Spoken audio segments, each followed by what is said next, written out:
everybody, Kicker of Elves here. The November season is almost upon us. We've got a slew of very strong and very interesting cards coming our way. So just wanted to get together, give some quick thoughts on cards coming out, what are ones you're definitely going to want to check out, what are ones maybe wait and see to save on. And yeah, I'm really excited about this season. I've been loving Move, been loving the game in general. I thought the zombies were a really nice mid-range package coming in. Without further ado, let's talk November 2025, the Arachnid Anarchy season. First up, let's talk about Spider-Punk. He's going to be our season pass card. Spider-Punk says, you can move this once. When this moves to a location, steal 2 power from the highest power enemy there. It says he's a 3-2 here on the Snap Fan website, but he's actually a 3-3. First and foremost, a really great flavor. Across the Spider-Verse was a really fun movie. The fact that he steals power from the highest power enemy there, he goes with the kind of punk aesthetic, he's sticking it to the man. He's not taken from the little guys, he's taken from the really strong ones. So great flavor, and I think this is going to be a fantastic card. This is awesome that Spider-Punk is the season pass card. He's going to just be, I don't know if he's going to quite break through to just be a generically good 3-cost card that's going to be in any deck. I mean, the ability to move him once is nice, but you're not really going to want to be doing the whole movement thing to just like try to win a Sanctum Sanctorum, for example. He's just going to be a 3-3 over there. You need to really move him to a location where your opponent has at least a face-up card to get that benefit. And if you do that once, he'll be a 3-7. Perfectly respectable stat line. Back in the day, Maximus was a 3-7, and he made your opponent draw 2 cards. This is just a straight-up afflict and gain power card. Really nice. In Move, I see big things for Spider-Punk. Right now, in the best move deck, we're just running Human Torch and Dagger. Running Vulture just isn't worth it. I think Spider-Punk could be a great replacement for Kraven, because you can move him once, he's a 3-7, that's just base, but if you do any other moves, he's a 3-11, he's a 3-15. He can be a great, it's not going to be as good as Torch, maybe not even good as Dagger, honestly, but that built-in move is huge for him, and I could see him easily. I'm happy to see this card on 3 if I don't draw into Torch. I'm way happier to see Spider-Punk than Kraven, and I'm absolutely going to start experimenting with Spider-Punk and move shells and probably cutting Kraven for Spider-Punk. Really excited. This is probably my card of the month, but there's another card that may not sound as flashy, but is really going to be a game changer. So next card we got here is Man Spider. Just very, very interesting base card art there on Man Spider. Man Spider says, on reveal, merge the last card you played into this. When this merges, double its power. So there's been a lot of merge stuff over the past couple of, I was going to say months, but you could go back to Penny Parker. Merge has been, there's not quite enough pieces to become an archetype. I don't think Man Spider suddenly makes merge an archetype the way Invisible Woman First Steps made end of turn an archetype. Not there, but this is a really cool card. When you have the text double in there, that's incredibly strong. That's one of the best, if not the single best thing you could be doing in Marvel Snap, because it gives you access to multiplicative scaling. Human Torch is so good because he has the text double in there. Iron Man, even though he's, I'm pretty sure a starter card, is still relevant in a lot of decks because he has the word double. So at the very least, there's going to be something happening there. He's a 1-cost, he's a 5-cost, he has 1 power, so he's always adding a little bit there. If you watch the developer update video, they have him in the sort of Sauron decks where they reference, oh, Typhoid's Curse is gone. He's definitely going to be a good fit in there. If you're missing your Sauron procs, or you've still got like, oh, I've got this Typhoid Mary in my hand, Sauron didn't hit her, I don't want to play her in this full location because it's going to be -6 because I have 3 other cards there. You play her down, you Man Spider her, that effect's gone.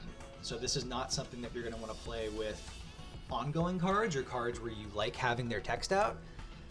The card you played last is going to become Man Spider. But what's really cool about this, perhaps my favorite thing, is the fact that you don't have to play this in the same location.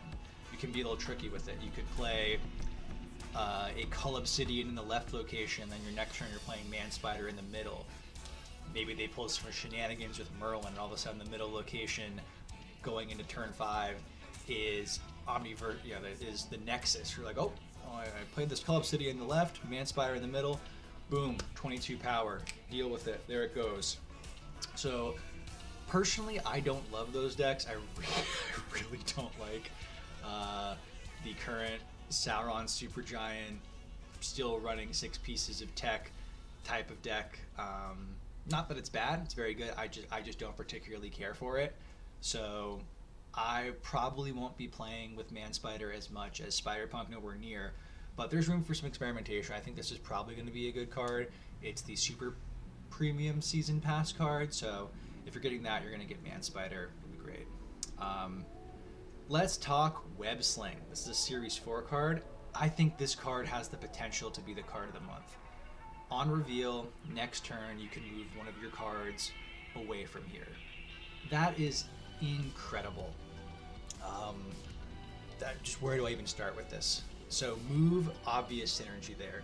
This could replace Ghost Spider or maybe Aranya, one of our 1 costs, which is crazy to say, but being able to not worry about sequencing with this, like for example, Ghost Spider, awesome, 1/3 body, really strong card, but it's only moving the card you played last. So if you're not drawing and playing perfectly, like if you don't have Ghost Spider in hand when you played Torch, you play Torch into a Madam Web location, move Torch, and your next turn you're playing Craven, and the turn after that you draw Ghost Spider.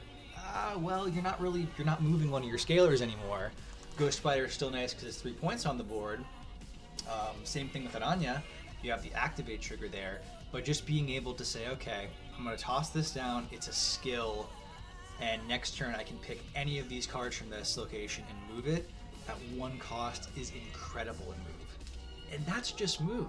This is another low cost skill that you could be playing in Werewolf by Night decks. Just get him moving around, being able to shift your power. This functions a lot like the old Space Stone. If folks were playing back in the day, let's just say the March 2023 season when Thanos was like S tier, tier 0 incredible, Space Stone let you pretty much have this effect. It got to stay on the board, so it was maybe a little bit better depending on what you wanted to do, but the ability to move a card away from here is fantastic. And one thing I haven't seen people talk about, and sticking with that, hey, do you remember Thanos Lockjaw, March 2023? Zombie Scarlet Witch over here, if you've got her in a location and you've played a couple other cards, you play down Web Sling, and depending on your space, next turn you move Zombie Scarlet Witch away, and you can fill that location up again. You can start getting even more procs, not worried about so much stress in terms of the spacing. Because I love those zombie decks, but if you're not drawing perfectly, you're starting to be like, okay, I've got Zombie Scarlet Witch here, I've got Merlin's here, and so is Nico. I'm really only playing 1 spell. Am I throwing this location? This just lets you sort of sidestep a lot of those worries. So Web Sling's awesome. It's fantastic that it's Series 4. The applications it has for move and so many other decks are incredible. So really excited about this. Definitely picking this up. I recommend you do the same thing. Okay, Superior Spider-Man. Let's talk Superior Spider-Man. At the start of each turn, you get +1 energy if you have any cards with increased power in play. This is probably the new best ramp card. This probably outclasses Luna. Definitely outclasses Electro, even though he got that 3/5 buff. There are so many ways for you to get green power on the board, even just curving into turn 3. You play him after an Angela. You play him after you've played the Hunger. America Chavez, Forge. There's so many ways. What I like about Superior Spider-Man, maybe he's not this completely broken, busted sort of thing. This is something that if you have a lower collection level and you're just picking this up or you're just pulling from snap packs, this could really help out a lower series player. I think this is probably better than Hope Summers, but I don't think this is going to completely break the game. If this was a meta where tech cards were still as strong as they were, let's say 6 months ago, this could be a lot more meta defining, but this is absolutely a card you pick up. You love having +1 energy. If you got the zombie cards, that's a very easy way to get green power. We have plenty of ways to get green power. This fits into Hope Kitty decks. This fits into, well, not Hope, Angela Kitty decks. If you're running this and Hope Summers, that might be a little bit overkill. But yeah, I think this is a good card. I'm not head over heels for it the way I am for Web Sling and Spider Punk, but this is probably worth picking up as well. It could be an expensive month, but I'm not as over the moon. You definitely have to get this as much as possible, but I think this is probably the best ramp card in the game coming out of this season. All right, what else is happening?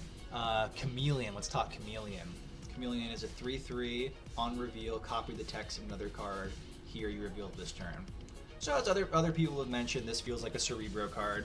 You play Cerebro, you play Chameleon. Goes. It's a great flavor. It matches with it. Yeah, copying the text of other cards can be very good if you get cost reduction in there. Maybe you're doing some cheeky shenanigans. You're playing, if you're lower series, maybe you've got a Wong location and you're playing your Ironheart or your Black Panther, and you're playing this because you have a Sarah down. I'm just spitballing here. He seems good. This seems immediately like a Cerebro card, but I think there's a lot of applications. Series 4, pretty reasonable. If you get this from a snap pack, you're not upset about it, but also I don't see this as being like, oh, I gotta make sure I'm saving for a Chameleon. This is the game changer. Not crucial unless you're a big Cerebro gamer, then for sure. The fact that he's 3 power is kind of ridiculous to how good Cerebro is right now. Ezekiel Sims. After you play a card with higher power here, get this +2 and move this to another location. It's a 2/2. So, yeah, this feels like it's another move card. You got a little bit of a move theme going on this season. That's why it makes sense to say Sayonara Mercury in the recent OTA. Although I still think people are going to be playing Mercury. I don't think this goes into regular move. This goes probably definitely into a Scream deck. This is another potential scaler.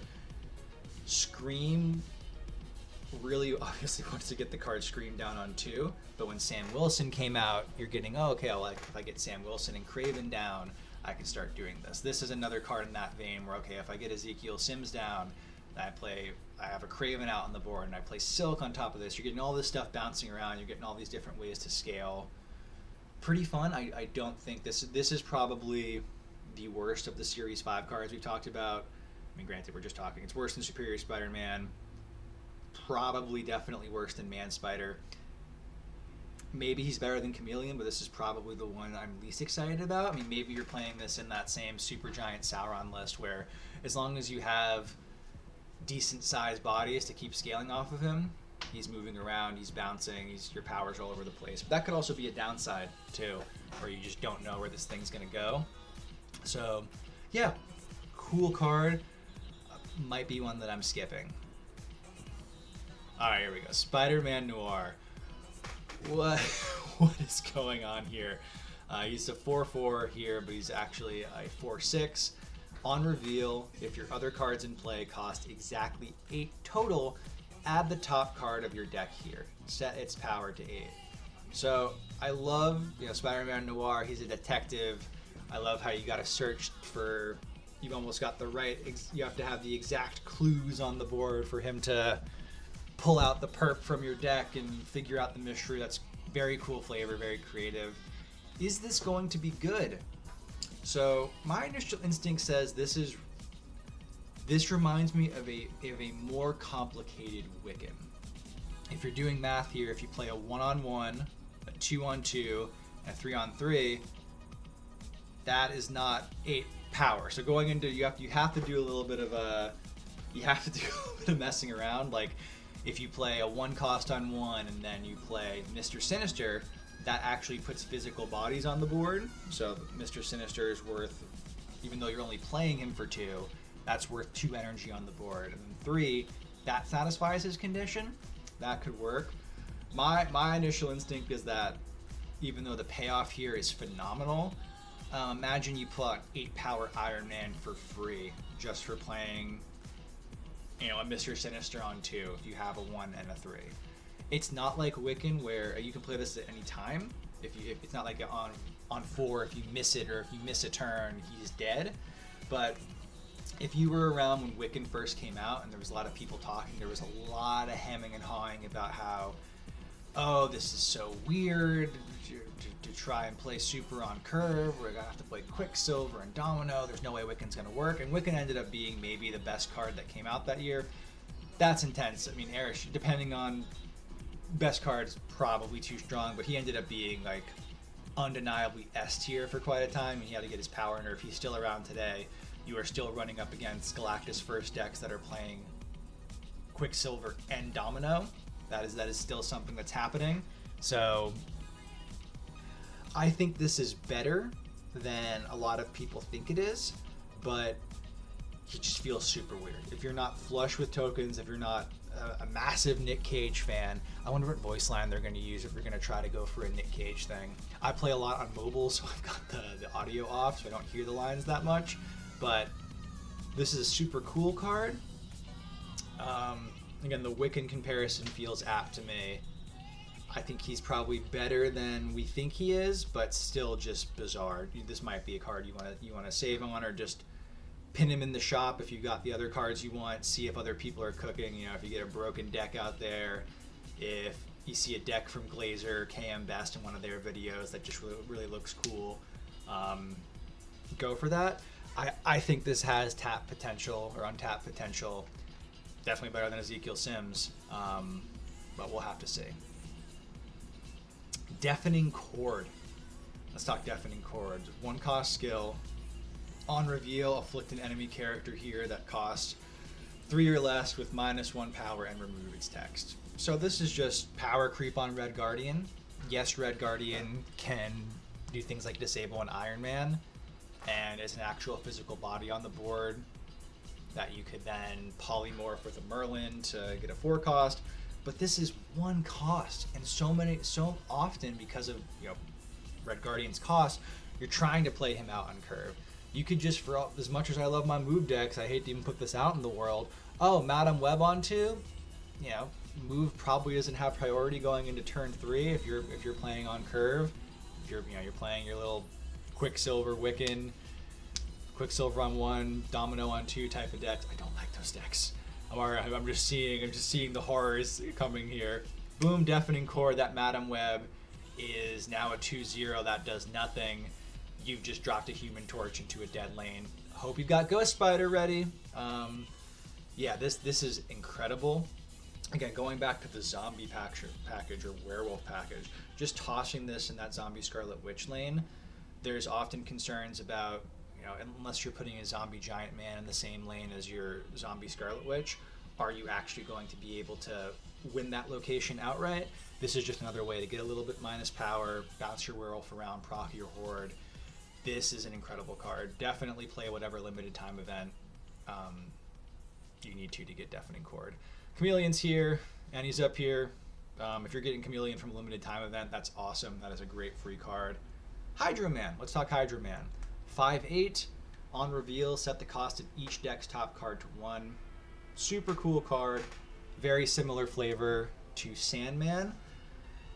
This is obviously a card you're going to want to run in any Pixie deck, because obviously with a Pixie deck, you're playing your dream is that you're playing Pixie on 2, Mobius on 3, so you are canceling out the benefit for your opponent if you've got Mobius down.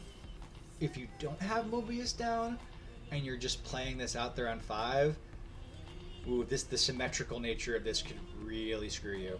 Giving your opponent the top draw costing 1 can be huge for them. Granted, your deck is probably built for it more, hopefully, if you're running Hydro Man, but this is a symmetrical effect that feels way more beneficial to your opponent than, let's say, Luna Snow. So Hydro Man, great in Pixie. You're going to want to run, imagine getting to play, a 2/8 Hydro Man, and then you draw a 1 cost zombie Giant Man while your opponent just draws their Apocalypse or whatever. That feels incredible. Limited time event, that's awesome. I love playing Pixie decks too, so definitely going to pick them up. Dum Dum Dugan's down here. I don't, I don't know if this is coming out. I believe he was data mined to come out with Captain Carter when Captain Carter was coming out. Not going to spend too much time talking about Dum Dum Dugan. If he does come out, you can get some pretty cool stacking going on, putting him in a Captain Carter lane. I think he could be pretty good. You're boosting Carter, who's boosting Dum Dum Dugan. Get a little bit of a Mobius loop going there, a little Ouroboros situation with other ongoing. He could be very good, but the Prowler. Oh gosh, the Prowler. This looks like a phenomenal card. But in our new meta, where tech cards aren't as crazy and mid-range decks aren't popping off the way that they used to, I don't know if he's going to be as incredible as, let's say, if he released the same time Kate Bishop did. But let's see. Prowler is a 3/4. On reveal, add 2 Thieves' Tools to your hand. Set their cost to 0 if a card moved last turn. Just going to go here and see if we can get the Thieves' Tools. There we go. Or not, there we go. All right, so Thieves' Tools. Here's where they can come out. Remote Mines. On reveal, afflict the 2 highest power enemy cards here with -2 power. 1/2, or excuse me, a 1/4 or a 0/4. You absolutely want that. Vibro Shock Gauntlets. On reveal, give your highest power card here +2 power. You get +1 energy next turn. You are combining 2 Merlin spells, effectively, skills. That feels awesome, provided you're not waiting to do something on the last turn expressly by timing out your moves. Flight Harness, this is probably the most generically weak of the 3 here. Give your highest power card here +1 and move it to the right. Unless you're playing him in a move deck, which there could be like a smaller move package that you pull off here. I'm really excited about this card. I really like Prowler. Love some of these variants. Creative House Pocket one's crazy, but yeah, this is everything that a 3-cost Kate Bishop should be. Absolutely. I agree with that sentiment.